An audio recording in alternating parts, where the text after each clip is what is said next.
الله أكبر الله أكبر الله أكبر الله أكبر أشهد أن لا إله إلا الله أشهد أن لا إله إلا الله أشهد أن محمدا رسول الله أشهد أن محمدا رسول الله حي على الصلاة حي على الصلاة حي على الفلاح حي على الفلاح الله أكبر الله أكبر لا إله إلا الله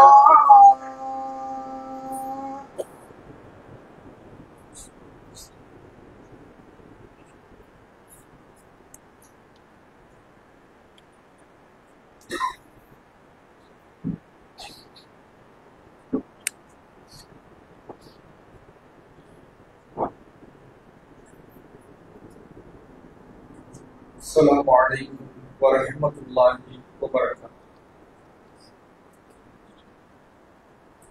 إن الحمد لله نحمده ونستعينه ونستغفره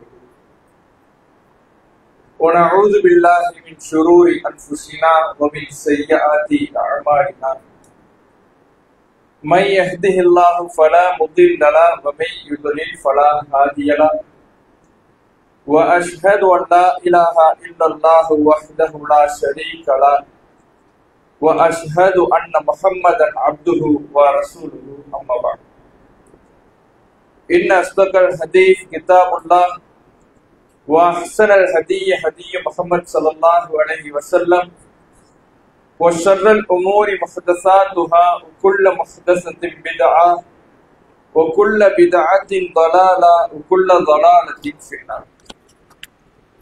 يا أيها الذين آمنوا اتقوا الله حق تقاته ولا تموتن إلا وأنتم مسلمون.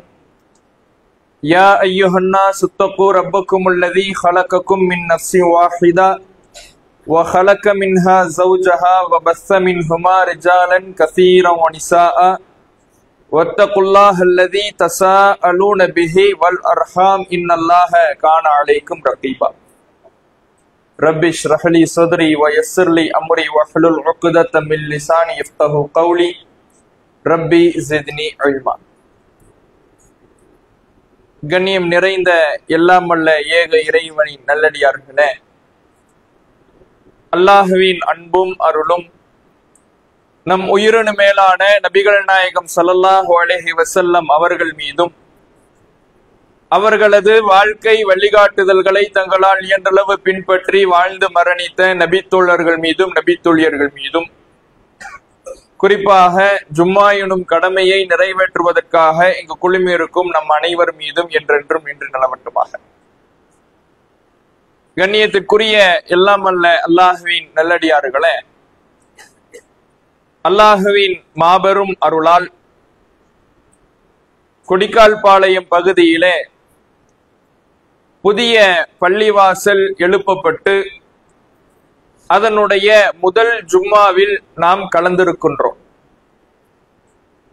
ஒரு பள்ளிவாசல் என்பது எப்படி இருக்க வேண்டும் என்பதை அல்லாஹ் திருமறை குர்ஆனிலே சொல்லுகிற பொழுது, வஅன்னல் மஸாஜித லில்லாஹ் ஃபலா ததுஉ மஅல்லாஹி அஹதா, பள்ளிவாசல்கள் அல்லாஹுக்குரியதாக இருக்க வேண்டும், அங்கே அல்லாஹ்வை தவிர நீங்கள் வேறு யாரையும் அழைக்காதீர்கள், பிரார்த்தனை செய்யாதீர்கள் என்று குறிப்பிடுகிறான்.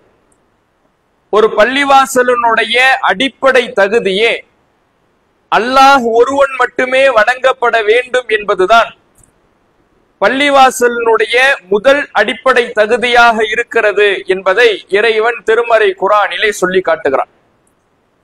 அதே போல இன்னொரு இடத்திலே இறைவன் சொல்லுகிற பொழுது, நாம் தொழுவதற்கும் நின்று வணங்குவதற்கும் வழிபடுவதற்கும் தகுதியான இடம் என்பது உஸ்ஸிஸ அல தக்குவா அஹக்கு அன் தக்கூம ஃபீஹி, எந்த பள்ளிவாசல் இறையச்சத்தின் அடிப்படையிலே கட்டமைக்கப்படுகிறதோ, அல்லாஹ் ஒருவனை மட்டுமே வணங்குவதற்காக எழுப்பப்படுகிறதோ, அதுதான் நின்று வணங்குவதற்கு நீங்கள் வழிபடுவதற்கு தகுதியான பள்ளிவாசல் என்று அல்லாஹ் குறிப்பிட்டு காட்டுகிறான்.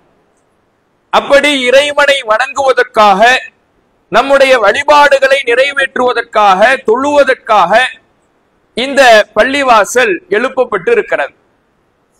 ஒரு பள்ளிவாசல் எப்போது அழகு பெறுகிறது என்றால், அந்த பள்ளிவாசலில் ஜோடனைகளோ அதில் செய்யப்படுகின்ற அலங்கார வேலைப்பாடுகளோ பள்ளிவாசலினுடைய அழகை கொடுப்பது கிடையாது.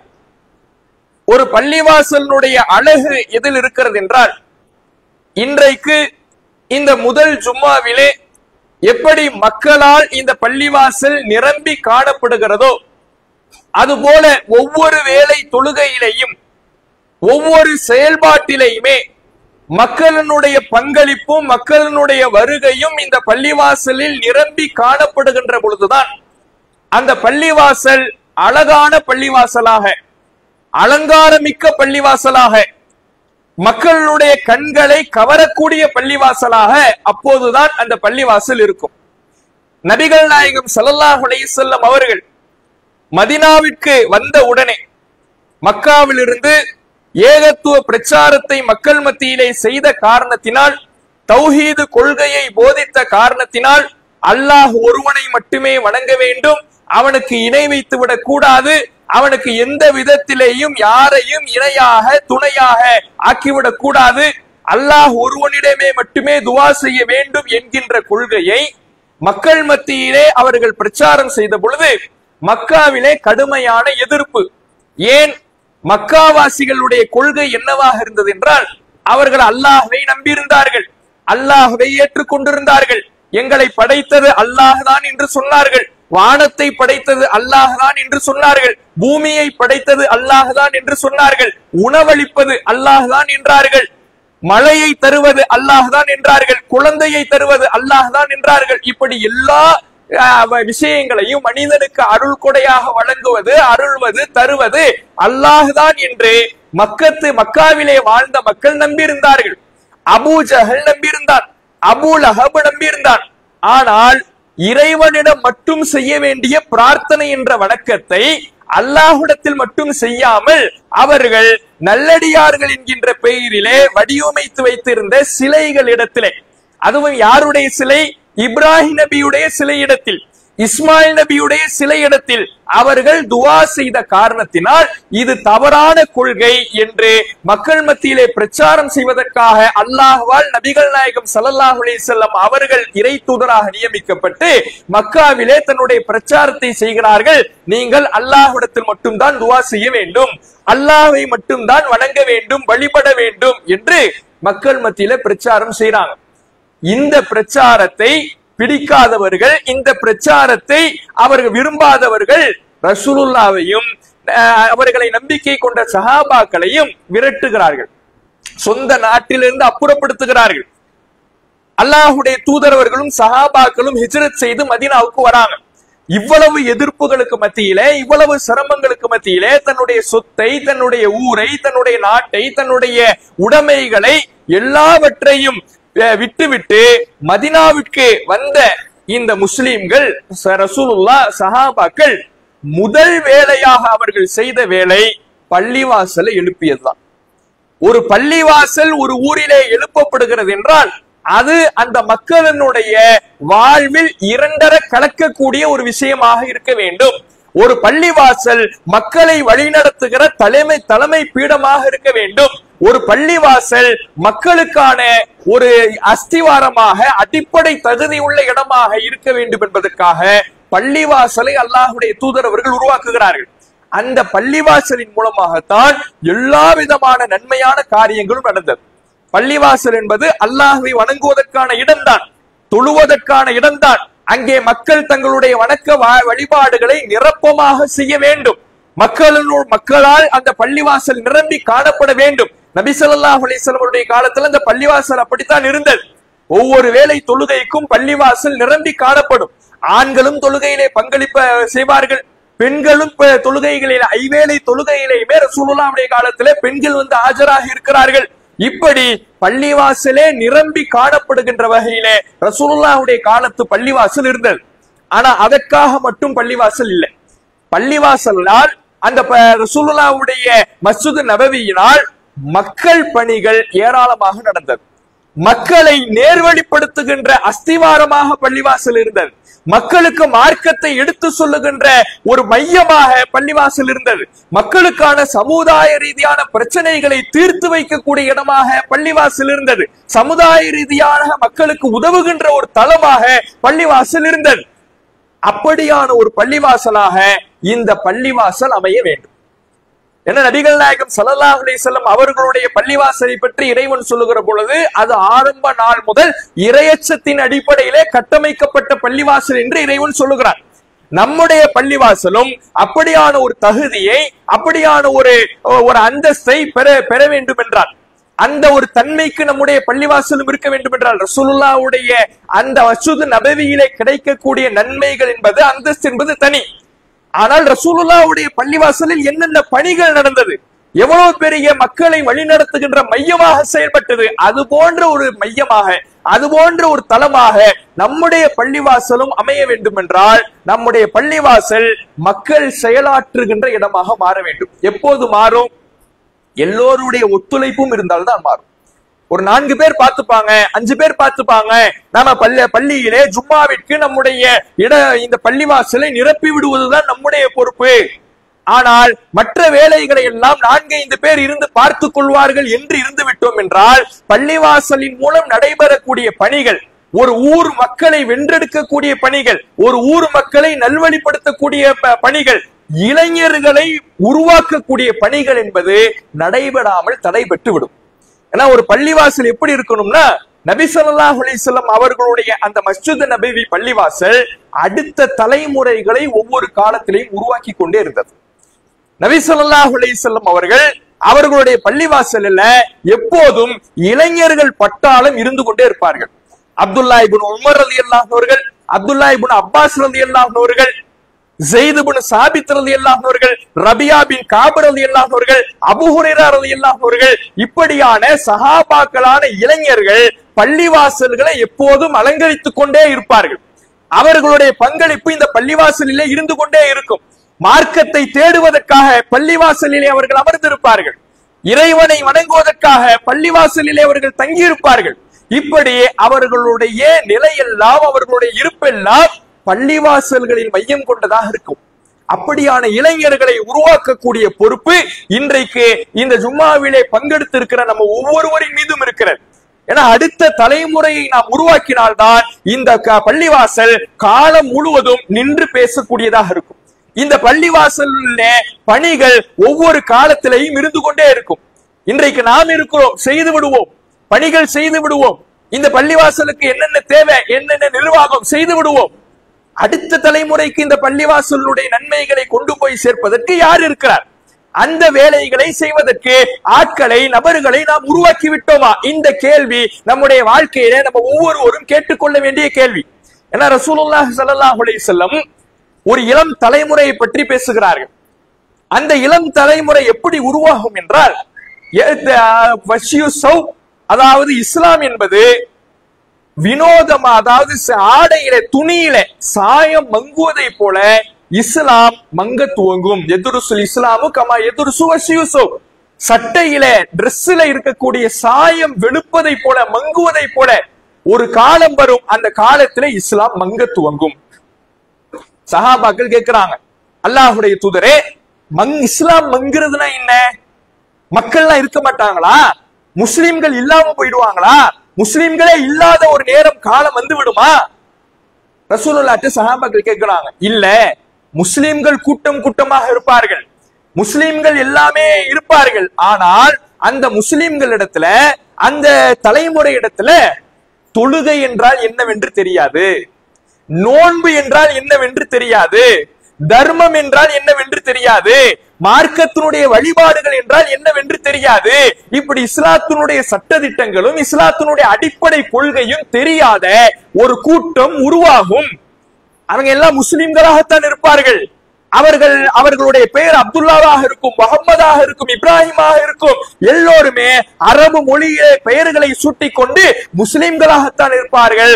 ஆனால் ஒரு முஸ்லிமுக்கு அடிப்படையாக என்னவெல்லாம் தெரிய வேண்டுமோ அதை தெரியாத தலைமுறையினராக அவர்கள் உருவாகி இருப்பார்கள்.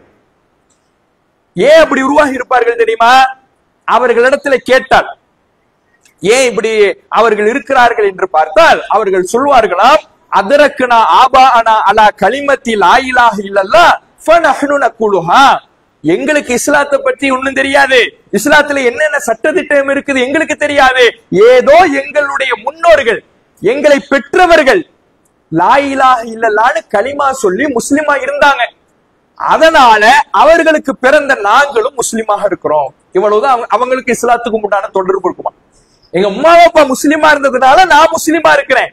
வேற இஸ்லாத்துல என்னென்ன சட்டத்திட்டம் இருக்கு, என்னென்ன கொள்கை இருக்குது, எப்படி இந்த இஸ்லாத்தை கடைபிடிக்க வேண்டும் என்று எனக்கு எதுவும் தெரியாது என்று அடுத்த தலைமுறை சொல்லும் அப்படியான ஒரு காலம் வரும்னு ரசூலுல்லாஹ் எச்சரிக்கிறாங்க. இன்றைய காலத்தில் அப்படியான ஒரு நிலை இளைஞர்களிடத்தில் கவனிக்க முடிகிறதா இல்லையா? பள்ளிவாசலை விட்டு மிக தூரமாக இளைஞர்கள் சென்று கொண்டிருக்கிறார்கள். இளைஞர்கள் பள்ளிவாசலுக்கு வருவது என்பது மிக குறைவாக இருக்கிறது. இளைஞர்கள் பள்ளிவாசலுடைய பணிகளில் இணைந்து செயலாற்றுவது என்பது குறைவாக இருக்கிறது.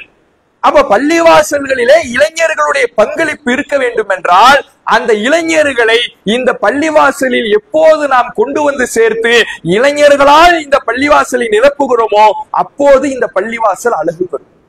அப்போது இந்த பள்ளிவாசல் அலங்காரமாக தெரியும், மக்களை கவரக்கூடிய வகையிலே இருக்கும். அப்படியான பணிகளை நாம் அனைவரும் இணைந்து செயலாற்றி இந்த பள்ளிவாசலுக்கான ஹக்கை நிறைவேற்ற வேண்டும். பள்ளிவாசலுக்கு நம்ம வணங்குவதற்கு வருகிறோம், தொழுகைக்கு வருகிறோம், ஜும்மாவிற்கு வருகிறோம். அதோடு எனக்கும் இந்த பள்ளிவாசலுக்குமான தொடர்பு முடிந்து விட்டது என்று இருந்துவிடக் கூடாது. இந்த பள்ளிவாசலினுடைய பணிகள் ஒவ்வொன்றிலையுமே நான் இணைந்து செயலாற்றுகிறேன், நான் பணிகள் செய்வேன். ஏன்? மார்க்கத்துக்கான பணிகளிலே நம்மை நாம் ஈடுபடுத்திக் கொண்டால் அதுதான் நம்மை சுவனத்துக்கு நெருக்கமாக கொண்டு செல்லும் என்று அல்லாஹ் குர்ஆனிலே சொல்லுகிறான். அல்லாஹ் திருமறை குர்ஆனிலே சொல்லுகிற பொழுது, அம் ஹசிப்தும் அன் ததுகுலுல் ஜன்னா வலம்மா யஅதீக்கும் மஸலுல்லதீன ஹலூ மின் கப்லிக்கும், உங்களுக்கு முன் சென்றவர்களுக்கு ஏற்பட்டதை போல சிரமங்கள் எதையும் நீங்கள் சந்திக்காமல் சுவனத்துக்கு இலகுவாக சென்று விடலாம் என்று எண்ணிக்கொண்டிருக்கிறீர்களா? அல்லாஹ் கேட்கிறான். நீங்க சொர்க்கத்துக்கு லேசா போயிடலாம், ஈஸியா போயிடலாம், ஈஸியா சொர்க்கத்தை அல்லாஹ் நமக்கு தந்துருவான் அப்படின்னு நினைச்சுக்கிட்டு இருக்கீங்களா? உங்களுக்கு முன் சென்றவர்கள் எவ்வளவு இந்த மார்க்கத்துக்காக சிரமம் பட்டார்கள், சிரமத்தை ஏற்றுக்கொண்டார்கள், கஷ்டத்தை ஏற்றுக்கொண்டார்கள், இந்த மார்க்கத்துக்காக எவ்வளவு உழைத்தார்கள். அப்படியான சிரமமும் கஷ்டமும் உங்களுடைய வாழ்க்கையில வராம ஏதோ நான் முஸ்லிமாக பிறந்து விட்டேன், ஏதோ நான் தொழுது விட்டேன், ஜும்மாவிலே பங்கெடுத்து விட்டேன், அதனால் அல்லாஹ் எனக்கு சுவனத்தை கொடுத்து விடுவார் என்று இலகுவாக எளிமையாக சொர்க்கம் கிடைச்சுன்னு நினைச்சுக்கிட்டு இருக்கீங்களா? அல்லாஹ் கேட்கிறார். அப்ப எப்ப சொர்க்கம் இலகுவாக எளிமையாக கிடைக்கும் என்றால் இந்த மார்க்கத்துக்கான நம்முடைய பங்களிப்பு இருக்க வேண்டும், இந்த பள்ளிவாசலுக்காக நம்முடைய உழைப்பு இருக்க வேண்டும். இறைவனுடைய பணியிலே நாம் இதுவரை என்ன உழைத்து இருக்கிறோம் யோசித்து பாருங்கள். தொழுகிறோம், நோன்பு நோக்குகின்றோம், ஜும்மாவை நிறைவேற்றுகின்றோம், பெருநாள் வணக்க வழிபாடுகளிலே கலந்து கொள்கிறோம். இதுவெல்லாம் இறைவன் நம்மீது சுமத்திய கடமையை நிறைவேற்றுவது. இதெல்லாம் அல்லாஹ் நம்ம வேற கடமையாக்கிட்டான். ஜும்மா உரை யோசிச்சு பாருங்க, இப்படி யோசிச்சு பாருங்க. இந்த பள்ளிவாசல்ல நாளைக்கு ஒரு பயான் நிகழ்ச்சி என்று அறிவிப்பு செய்யப்படுகிறது. அந்த உரையை கேட்பதற்காக, மார்க்க அறிவை வளர்த்துக் கொள்வதற்காக நாம் அனைவரும் வந்து விடுவோமா? அது சந்தேகம் தான். ஏன்? அது கடமை இல்ல. ஜும்மா கடமை. கடமையான ஜும்மாவை நிறைவேற்றுவதற்கு நம்ம எல்லாரும் வந்துடணும் அப்படின்னு நினைக்கிறோம்ல. தொழுகை கடமை, ஜும்மா கடமை, நோன்பு கடமை. இந்த கடமையை அல்லாஹ் நம்மீது சுமத்தி இருப்பதினால் நாம் அதிலே ரொம்ப கவனமாக நிறைவேற்றி விடுகிறோம். ஆனா இலகுவாக சொர்க்கத்துக்கு போகணும்னா நம்ம மேல உள்ள கடமையை நிறைவேற்றினா மட்டும் பத்தாது, மார்க்கத்துக்கு நாம என்ன செஞ்சிருக்கிறோம், மார்க்கத்துக்கான பங்களிப்பு என்ன இருக்குது. நான் தொழுவுறங்கிறது மார்க்கத்துக்கு செய்யக்கூடிய பங்களிப்பு கிடையாது. நான் நோன்பு வைக்கிறேன் என்பது மார்க்கத்துக்கு நாம் செய்யக்கூடிய பங்களிப்பு கிடையாது. அது நம்மீது அல்லாஹ் சுமத்திய கடமையை நிறைவேற்றுவது. இந்த மார்க்கத்துக்கு நாம் செய்கின்ற பங்களிப்பு இந்த மார்க்கத்தை அடுத்த மக்களுக்கு கொண்டு போய் சேர்ப்பதுதான், இந்த மார்க்கத்தை அடுத்தவர்களுக்கு எடுத்து சொல்வதுதான், அதற்காக உழைப்பதுதான், அதற்காக நம்முடைய பங்களிப்பை அர்ப்பணிப்பை செய்வதுதான். அதுல சில சிரமங்கள் வரதான் செய்யும். நம்ம நேரத்தை ஒதுக்க வேண்டியது வரும், நாம கொஞ்சம் சிரமப்பட வேண்டியது வரும், நாம அதுக்காக சில டைம் ஸ்பெண்ட் பண்ண வேண்டியது வரும். இதெல்லாம் நம்ம செய்யும் பொழுது சில சிரமங்கள், சின்ன ஒரு சிரமம் வரும். அந்த சிரமத்துக்கு தான் அல்லாஹ் சொர்க்கத்தை ஈஸியா தரங்கிறான், அந்த கஷ்டத்துக்கு தான் அல்லாஹ் சொர்க்கத்தை இலகுவாக தருகிறேன் என்கிறான். அப்படி நாம் இந்த பள்ளிவாசலோடு இரண்டரை கலந்து அதனுடைய பணிகளிலே பங்கெடுக்கக்கூடியவர்களாக இருக்க வேண்டும். ஏன்னா நம்ம யாருக்குமே அல்லாஹ் நம்முடைய முன்பின் பாவங்கள் மன்னிக்கப்பட்டு விட்டது என்கின்ற உத்தரவாதத்தை தரவில்லை. சொர்க்கம் நிச்சயம் என்கின்ற வாக்குறுதி அல்லாஹ் நம்ம யாருக்குமே தரல. நாம எந்த அளவுக்கு உழைக்கிறோமோ அந்த அளவுக்கான பிரதிபலனை மறுமையிலே காணலாம். நமக்கு உத்தரவாதம் இல்லாத காரணத்தினால் பாவங்கள் மன்னிக்கப்பட்டு விட்டது, நமக்கு சொர்க்கம் நிச்சயம் என்கின்ற உத்தரவாதமும் வாக்குறுதியும் இல்லாத காரணத்தினால் எந்த அளவுக்கு நன்மைகளிலே நம்மால் பங்களிப்பு செய்ய முடியுமோ அந்த அளவுக்கு செய்ய வேண்டும். அப்படி செய்தால்தான் மறுமையிலே நமக்கான வெற்றி இலகுவாக அமையும். நபிகள் நாயகம் ஸல்லல்லாஹு அலைஹி வஸல்லம் அவர்களுடைய காலத்தில் வாழ்ந்த அந்த நபித்தோழர்கள், சஹாபாக்கள், அவர்களிலே பலருக்கு சுவனம் என்கின்ற நற்செய்தி இருந்தது. இவர் சொர்க்கத்திற்குரியவர் என்கின்ற வாக்குறுதியை அல்லாஹ் தந்திருந்தார். நபிகள் நாயகம் ஸல்லல்லாஹு அலைஹி வஸல்லம் அவர்களுக்கு முன்பின் பாவங்கள் மன்னிக்கப்பட்டு விட்டது என்ற வாக்குறுதியை அல்லாஹ் தந்திருக்கிறார். அப்படியான வாக்குறுதியை அவர்கள் பெற்றிருந்தாலும் கூட இந்த மார்க்கத்துக்காக உழைத்தார்கள், இந்த மார்க்கத்துக்காக அவர்கள் சிரமப்பட்டார்கள், கஷ்டப்பட்டார்கள். அது போன்ற பங்களிப்பு போரின் பொழுது கடுமையான கோடை காலம். இந்த கோடை காலத்துல சும்மாவே பாலைவனத்துல தண்ணீர் உணவுக்கு பஞ்சம் தான். கோடை காலத்துல அந்த பஞ்சம் என்பது, தண்ணீர் வறட்சி என்பது கடுமையாக இருக்கிறது. பயணம் செய்து போறாங்க, தண்ணீர் இல்லை, தண்ணீருக்கு கஷ்டம். தண்ணீர் குடிக்காம நாவு வறண்டு வறண்டு, தொண்டை வறண்டு வறண்டு காய்ந்து போய் சஹாபாக்கள் சொல்றாங்க, ஒரு மரமட்டை காய்ந்து போய் எப்படி முறிந்து விழுமோ அதுபோல எங்களுடைய தொண்டை முறிந்து விழுந்து விடுமோ என்ற அச்சத்திலேயே நாங்கள் போனோம். அவ்வளவு காஞ்சு போச்சு, அவ்வளவு புண்ணாக போச்சு, எங்க தொண்டை இன்னும் கொஞ்ச நேரத்துல முறிந்து அருந்து விழுந்து விடுமோ என்று நாங்கள் பயந்தோம். எங்கள்ல சில பேர் தண்ணீரை தேடி செல்வார், தண்ணீர் எங்கேயாவது கிடைச்சிடாதா, கொஞ்சம் தொண்டையை நினைச்சுக்க மாட்டோமா என்று தண்ணீரை தேடி செல்வார். அந்த நேரத்துல என்ன தெரியுமா பண்ணிருக்கிறாங்க, தண்ணீர் கிடைக்காம உச்சபட்ச வறட்சியை சந்தித்த பொழுது ஒரு ஒட்டகத்தை அறுத்திருக்கிறார்கள். ஒட்டகத்தை அறுத்து அதனுடைய குடலை வெளியே எடுக்கிறாங்க. குடல்ல என்ன இருக்கும், சாணம் தான் இருக்கும். அந்த சாணத்தை பிழிந்தால் அந்த சாணத்துல இருக்கிற ஈரம் வெளியே வரும்ல, அதன் மூலம் நாங்கள் எங்கள் தொண்டையை நனைத்து கொண்டு அல்லாஹ்வுடைய பாதையிலே நின்றோம் என்று உமர் ரலியல்லாஹு அவர்கள் சொல்லுகிறார். ஏன் உமர் ரலியல்லாஹு அவர்களுக்கு அல்லாஹ் சொர்க்கத்தை வாக்குறுதி அளிக்கவில்லையா? சொர்க்கத்துக்கு நன்மாராயம் சொல்லப்பட்ட ஒரு நபித்தோழர், அங்கே அபூபக்கர் இருக்கிறார், சொர்க்கத்துக்கு நன்மாராயம் சொல்லப்பட்ட ஒரு நபித்தோழர், அவர்களுக்கெல்லாம் சொர்க்கம் நிச்சயிக்கப்பட்டு விட்டது. தொண்டையை நனைத்துக் கொள்ளுகின்ற அளவுக்கு அவர்களுடைய வாழ்க்கையிலே இந்த மார்க்கத்துக்காக நம்முடைய சிரமம் இருந்தால்தான் சொர்க்கத்துக்கு இலகுவாக செல்ல முடியும் இருந்தாங்களே, நம்மளால கற்பனை செஞ்சு பார்க்க முடியுதா? அப்ப நாம என்ன நினைச்சிடுறோம்னா, நான் தொழுதுறேன், ரமதான் வந்து விட்டால் நோன்பு நோட்டு விடுகிறேன், எனக்கு சொர்க்கம் கிடைச்சிடும், இப்படி நம்ம நினைக்கிறோம். அல்லாஹ் சொல்லுகிறான், ஈஸியா சொர்க்கத்துக்கு போயிடலாம் நினைச்சுக்கிட்டு இருக்கீங்களா? இலகுவாக சொர்க்கத்தை அடைந்து விடலாம் என்று நினைத்துக் கொள்கிறீர்களா? உங்களுக்கு முன் சென்றவர்கள் பட்ட கஷ்டத்தை போல உங்களுடைய வாழ்க்கையிலே இந்த மார்க்கத்துக்கான சிரமம் வராமல் சொர்க்கத்துக்கு போயிடலாம் நினைக்கிறீங்களா? நமக்கு முன் சென்றவர்கள் இவ்வளவு கஷ்டப்பட்டு இருக்கிறாங்க சொர்க்கத்துக்காக. சொர்க்கத்துக்கான நன்மாராயம் வந்துவிட்டது என்றால் ஈஸியா வரல, இலகுவாக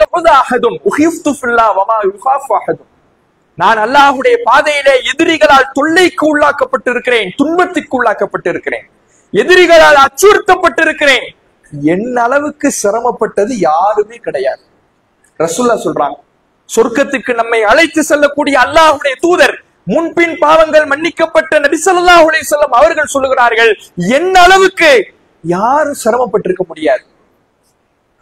என் வாழ்க்கையில் ஒரு 30 நாளை சந்திச்சேன். 1 மாத காலம் 30 நாளை சந்தித்தேன். அந்த 1 மாத காலமும் எதிரிகளுடைய அச்சுறுத்தலினால் நானும் பிலாலும் வெளியில் வர முடியாமல் இருந்தோம். வெளியில தலை காட்ட முடியாது, வெளியே வர முடியாது. அவ்வளவு எதிரிகளுடைய துன்பமும், எதிரிகளுடைய அச்சுறுத்தலும், எதிரிகளுடைய சிரமங்களும் எங்களுக்கு இருந்தது. சாப்பிட சாப்பாடே கிடையாது, உணவே கிடையாது. எங்களுக்கு எந்த சாப்பாடுமே இருக்காது, உணவே இருக்காது. பிலால் என்ன செய்வார் என்றால், எதிரிகள் எல்லாம் அவர்களுடைய வீட்டுக்கு போயிட்டு வெளியே யாருமே இல்லைங்கிற ஒரு சூழ்நிலை இருக்குதுன்னு தெரிஞ்சா எட்டி பார்ப்பாரு, யாருமே இல்ல, இப்ப நம்ம வெளியில கொஞ்சம் தலை காட்டலாம், யாரும் நம்மளை பிடிச்சிட மாட்டாங்கன்னு இருந்தால் வெளியே வந்து மறைந்து மறைந்து சென்று கொஞ்சம் உணவை எடுத்துக்கொண்டு வருவார். எப்படி எடுத்துட்டு வருவார் தெரியுமா? கொஞ்சம் உணவை தன்னுடைய அக்குள் பகுதியில வச்சு மறைச்சு எடுத்துட்டு வருவார். ஏன்? யாரு கண்ணையும் பட்டுடக்கூடாது. நம்ம உணவை எடுத்துட்டு போறோம்னா யாருக்கு எடுத்துட்டு போறோம்னு யோசிச்சு ரசூலுல்லாஹ்வுக்கு எடுத்துட்டு போறோம்னு ரசூலுல்லாஹ்வை பிடித்துக் கொள்ள கூடாது என்பதற்காக தன்னுடைய உணவை அக்குள் பகுதியில வைத்து மறைத்து எடுத்து வருவார். எவ்வளவு உணவை மறைச்சிட முடியும்? ஒரு தட்டு சாப்பாடை மறைச்சிட முடியுமா? அன்றைக்கு இருந்த ரொட்டி துண்டை, சிறிய ரொட்டி துண்டை மறைக்கலாம், ஒரு சில பேரித்தம்பளங்களை மறைக்கலாம், அதை தாண்டி மறைச்சிட முடியுமா? அக்குள் பகுதி என்பதை அருவருக்கத்தக்க ஒரு பகுதியாக நம்ம நினைக்கிறோம். ஆனா விட்ட சாப்பாடு கிடையாது, அப்படிதான் எடுத்துட்டு வந்து ஆகணும். எடுத்துட்டு வராங்க, கஷ்டப்பட்டு எடுத்துட்டு வராரு. அதை நாங்கள் இருவரும் உண்டு விட்டு 1 மாத காலத்தை கழித்தோம்ங்கிறாங்க ரசூலுல்லாஹ். முன்பின் பாவங்கள் மன்னிக்கப்பட்ட அல்லாஹுடைய தூதர், சொர்க்கத்திற்கு நம்மை அழைத்து செல்லக்கூடிய அல்லாஹுடைய தூதர், இந்த மார்க்கத்துக்காக இவ்வளவு கஷ்டத்தை, இவ்வளவு துன்பத்தை, இவ்வளவு சிரமத்தை அனுபவித்திருக்கிறார்கள் என்றால் நாம் என்ன பங்களிப்பு செய்திருக்கிறோம், என்ன செய்ய போகிறோம்? யோசித்து பாருங்கள். அப்ப நம்முடைய வேலை என்பது ஒரு பள்ளிவாசலின் மூலமாக எத்தனை தலைமுறைக்கு மார்க்கத்தை கொண்டு போய் சேர்த்தோம். அடுத்த தலைமுறையை இந்த பள்ளிவாசலுடைய வாசலில் கால் வைக்கக்கூடிய இளைஞர்களாக, இந்த சஃபையை அலங்கரிக்கக்கூடிய இளைஞர்களாக உருவாக்கி விட்டோமா? அவர்களை கொண்டு வருவதற்கு என்ன செய்ய போகிறோம்? அல்லது நபி ஸல்லல்லாஹு அலைஹி வஸல்லம் அவர்கள் எச்சரித்தார்களே, அடுத்து ஒரு தலைமுறை வரும், அவர்களுக்கு இஸ்லாம் என்றாலே என்னவென்று தெரியாது, அப்படியான தலைமுறை உருவாக்க போறோமா? அப்ப நாம் அடுத்த தலைமுறைக்கு இந்த மார்க்கத்தை கொண்டு போய் சேர்க்க வேண்டும் என்றால் அதற்கான ஒரு தளமாக இந்த பள்ளிவாசலை பயன்படுத்தி அதிகமான மக்கள் ஒவ்வொரு நேர தொழுகையிலேயும் ஒவ்வொரு நன்மையான காரியங்களிலேயும் பங்களிப்பு செய்கின்ற வகையிலே, முக்கியமாக இளைஞர்கள் இந்த பள்ளிவாசலில் நிரம்ப காணப்படுகின்ற வகையிலே நாம் உருவாக்குகின்ற பொழுதுதான் இந்த பள்ளிவாசலினுடைய அழகும், இந்த பள்ளிவாசலுடைய அலங்காரமும் அமையும். அப்படியான ஒரு உழைப்பை நாம் ஒவ்வொருவரும் இந்த பள்ளிவாசலுக்காக, இறைவனுடைய மார்க்கத்துக்காக வழங்கக்கூடியவர்களாக இருக்க வேண்டும் என்று சொல்லி எனது முதல் உரை நிறைவு செய்கின்றேன்.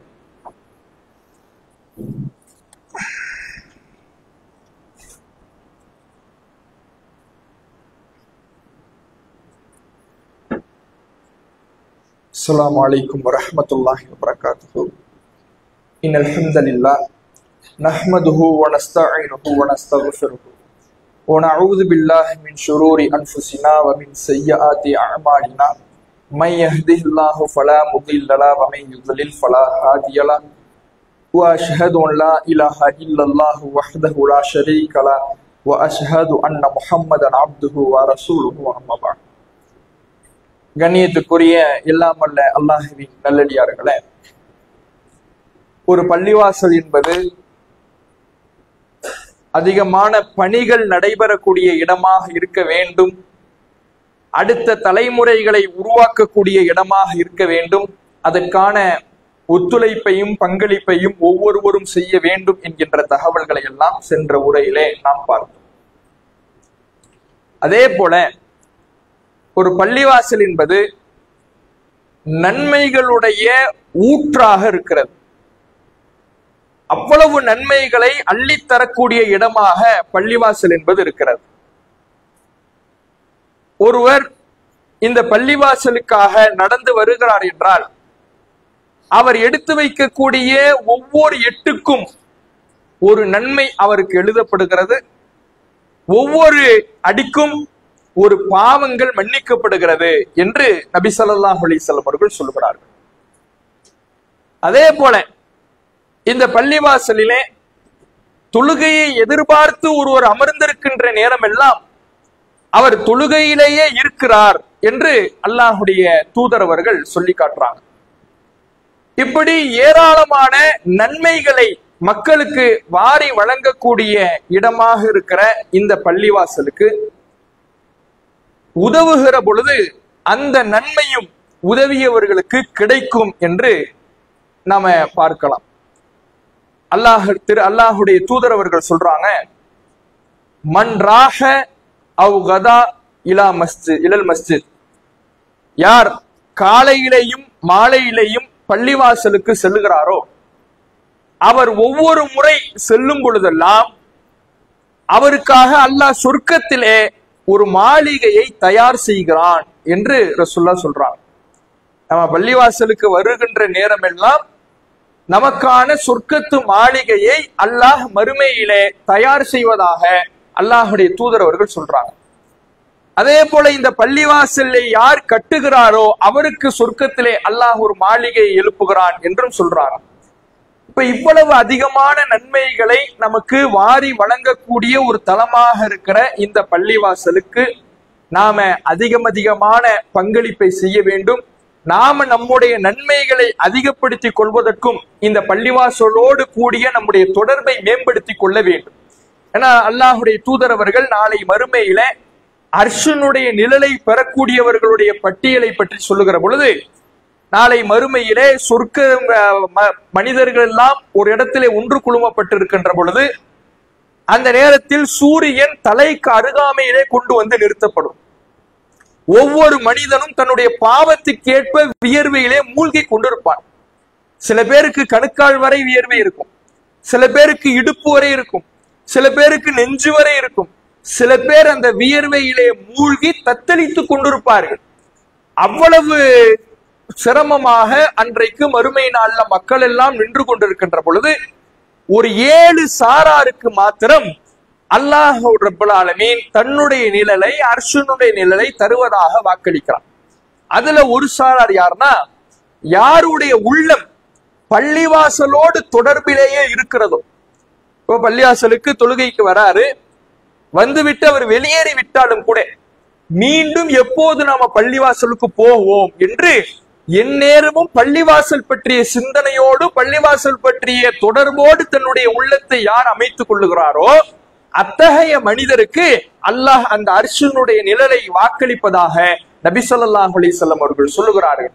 அப்ப இத்தகைய நன்மைகளை எல்லாம் நாம் அடைய வேண்டும் என்றால் அதற்காக நாம இந்த பள்ளிவாசலோடு தொடர்பை அதிகப்படுத்தி கொள்ள வேண்டும். அதற்காகத்தான் பள்ளிவாசல் கட்டப்பட்டிருக்கிறது. ஒரு பிரம்மாண்டமாக பள்ளிவாசல் எழுப்பப்படுகிறது என்றால் மக்களால் அது நிரம்ப வேண்டும். மக்களுடைய வருகை, மக்களுடைய பங்களிப்பு, மக்கள் அதை பயன்படுத்திக் கொள்வது அதிகமாக இருக்க வேண்டும். இப்போது இந்த பள்ளிவாசல் எழுப்பப்பட்டு மக்களுடைய பயன்பாட்டிற்கு வந்திருக்கிறது. மக்கள் இதை பயன்படுத்தி அதிகமான நன்மைகளை பெற்றுக்கொள்ள வேண்டும். இதை கட்டி கொடுப்பதற்காக உதவிய சகோதரர்களுக்கும் அல்லாஹ் அருள் புரிவானாக என்ற பிரார்த்தித்து எனது உரை நிறைவு செய்கின்றேன். வாஹிர் தவானின் அல்ஹம்துலில்லாஹி ரப்பில் ஆலமீன். அஸ்ஸலாமு அலைக்கும் வரஹ்மத்துல்லாஹி.